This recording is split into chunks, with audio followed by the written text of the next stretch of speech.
Hi, welcome everyone. My name is Bipin Kumar. I am the project coordinator at the Canadian Science Policy Center, and today we have Dr. Torsten Geisssler, science counselor at the German Embassy of the Federal Republic of Germany.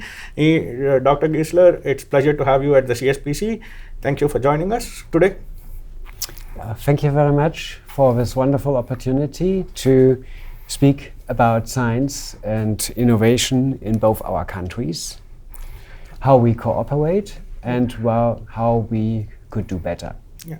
To begin with, could you describe what does the role of a science counselor at an embassy of the Federal Republic of Germany mean, and how does your office advance science collaboration and partnership with the Canadian and German economies? Yes, thank you for this very good question. In each German embassy in the world, there is the science file covered by a diplomat. And it is often combined with other files like business, economy, or in some cases culture. Furthermore, there are plenty of posts worldwide which are financed and filled by the German Federal Ministry of Research, Technology and Space. And those are full-time posts for science as head of science. And these posts may switch from time to time between countries due to international strategic priorities. And because of the increasingly significant importance of German-Canadian research cooperation, such a specific science counselor post here in Ottawa was established in 2021. I arrived here last October, and so I'm here for since 1 year, and I'm a public servant, not an actual researcher, despite my German PhD in economics more than 25 years ago. Other countries filled such a post with an actual researchers. Italy, for example. My overarching goal is to deepen the scientific collaboration between Canada and Germany. So this is what I have to do. And furthermore, my task is to offer information about science and research, innovation, and education landscape in Germany, to inform Canadian actors about the situation in Germany and also in the European Union. And I try to maintain and extend my network here in Canada with researchers, research institutions and organizations, with Canadian alumni of German federal exchange programs, with politicians and research administrators on the federal and the provincial level. Both our countries are federally organized. And with my counterparts from other embassies here in Ottawa. Thank you, Dr. Geisssler. As you said, the increasing Canada-German partnership, and now Canada being part of the Horizon Europe program, how do you see that as advancing partnership and collaboration between researchers in science, and especially what do you think how do you think the Canadian-German partnership would evolve beyond the current Horizon cycle post 2027 into future collaborations and partnerships? Yes. Yeah, thank you very much for this great question. Horizon Europe is just an important topic in Canada because last year in July, Canada has become an associated country of Pillar 2 of Horizon Europe. And Pillar 2 funds collaborative research projects to tackle global challenges and boost competitiveness. In the short time since then, Canadian and European researchers and innovators have quickly gotten a number of research projects off the ground. turning Canada's association into a success.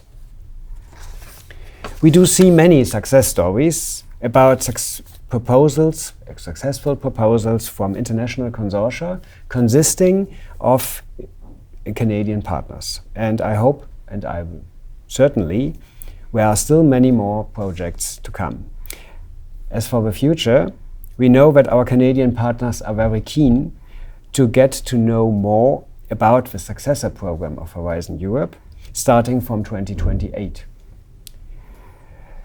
As the European Commission is still preparing it internally, so we are not really involved in that, our partners are invited to focus on the current Horizon Europe program, which runs until 2027, and make the best out of it. As you probably know, the work program for the next 2 years is public now, and there are some novelties, such as further attempts to open up Horizon Europe to newcomers, fewer broader call topics, lower application page counts, and more lump sum calls. So I just want to say, please feel free to be part of the Horizon Europe family. Thanks for that answer. And as you said, Canada and Germany has a strong research partnership, and especially the recent Canadian government has a priority towards advanced and new technology, emerging technologies like AI and quantum. And recently, the federal the government in Germany announced 18.5 billion investment into quantum and AI. How do you see that benefiting the collaboration between Canada and Germany along in the research space, and what would that mean towards increasing the not just the partnership but also industry investment and global cooperation? Oh yes, thank you very much for this question. You are absolutely right. Canada and Germany have so much in common when it comes to research and innovation. Both the science communities have a lot to share in order to bring scientific efforts and innovation to a higher level. Individual researchers from Germany and Canada alike do not hesitate to cross the Atlantic Ocean and do research in the respective other country. Many German scientists do work successfully at Canadian universities and research institutions, and vice versa.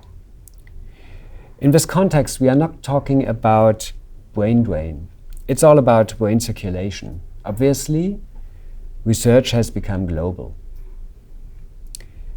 On the institutional side, the German Academic Exchange Service, as well as the Humboldt Foundation, offer exchange programs for students and young researchers. The DIAD runs an office in Toronto. And Canadian universities have more than 600 cooperation agreements with German universities. All 4 German research organizations are active here in Canada. The Max Planck Society runs 3 different joint Max Planck centers with Canadian universities. One is here in Ottawa. It's the Max Planck University of Ottawa Center of Extreme and Quantum Photonics. On the governmental level, the more than 50 years lasting bilateral science, technology and innovation cooperation between Canada and Germany has been developed as a crucial instrument for our bilateral cooperation. Joint calls, like the ongoing battery call, are used as the operational tool in the science and technology cooperation. The 1-year term of the shared Eureka presidency of Canada and Germany ended this June. It was the first time 2 member countries of the world's greatest research network worked together in this role, and it's been a great success. I think based on the current geopolitical tensions we are seeing between the global economies and between US, Canada, and also US, Europe, and everything, looking into the future, how do you think the Canada and Germany should balance the importance of collaborating on research, but also protecting sovereignty, protecting data and intellectual property, simultaneously advancing research partnerships and institutions collaborations through trade and development. Yeah. Yes, I think,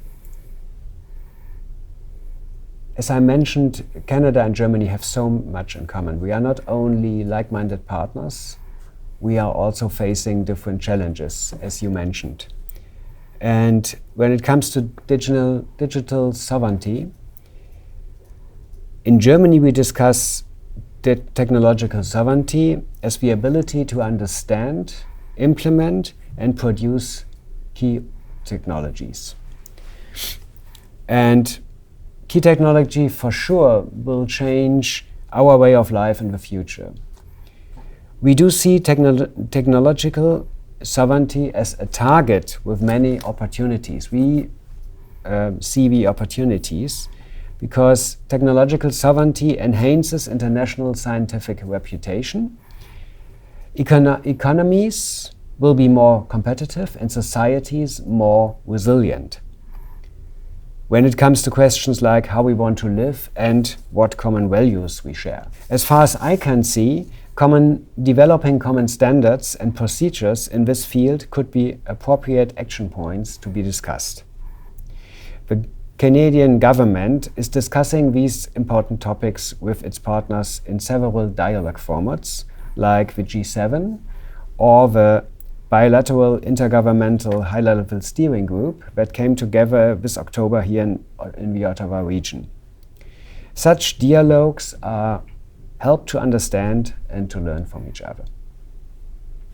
Thank you. I think that's very helpful, understanding the context between Canada and German partnership and how do we look at the future in the changing realities that we are facing in emerging technologies.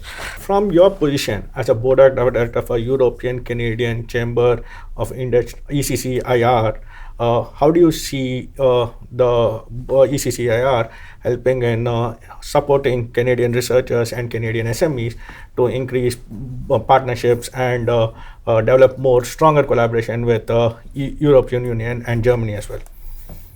Yeah, thank you so much.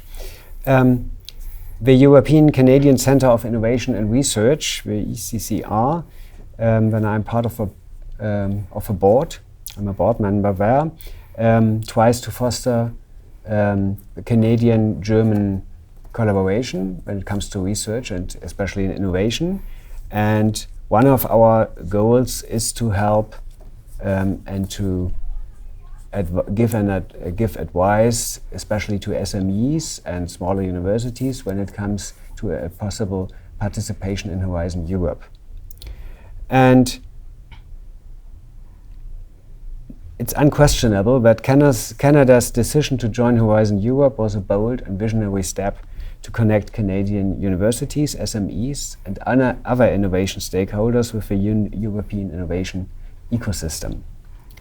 And Canada started to implement a support infrastructure. Other Horizon Europe countries have established an effective set of national contact points, each specialized on the various sectors represented in the program. So it's a quite differentiated approach. Those NCPs offer support for smaller universities and SME, as I mentioned, who cannot afford to build in-house support services. Canada could follow those good practice.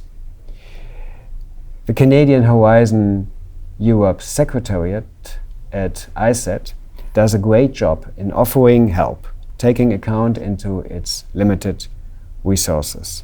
Finally, you're here at CSPC. What, yes, in your opinion, is the value of the Canadian Science Policy Centre in the science policy ecosystem, acting as the knowledge incubator and improving collaboration with the science policy ecosystem? It's a very diverse space, and it's kind of a nuanced aspect where you're bringing scientists and policymakers together. So what do you think about the role and opinion of the CSPC in that regard? Yeah. Yes, I would say the CPSC is a unique platform and a wonderful opportunity to meet the who is who of the Canadian science community. And to be honest, the CSPC 24 last year was one of my first conferences I attended here in Canada, and it really helped me to finding my feet here. After 1 year Canada experience, I'm curious to see many people again and to dive into different podia and breakout sessions. Because it's not just about networking, the CSPC's program offers also discussions about the cutting-edge challenges and technologies. This year, the Ambassador for Federal Republic of Germany and also his Deputy Head of Mission are actively involved in different panels. We are really happy to be part of the CSPC. Thank you. That was very honest answer coming from a first-time experience, a recent experience as a CSPC attendee. Thank you, Dr. Geisssler, for joining us, and hopefully we'll see you again in the future CSPCs as well. Thank you very much for the interview. Thank you.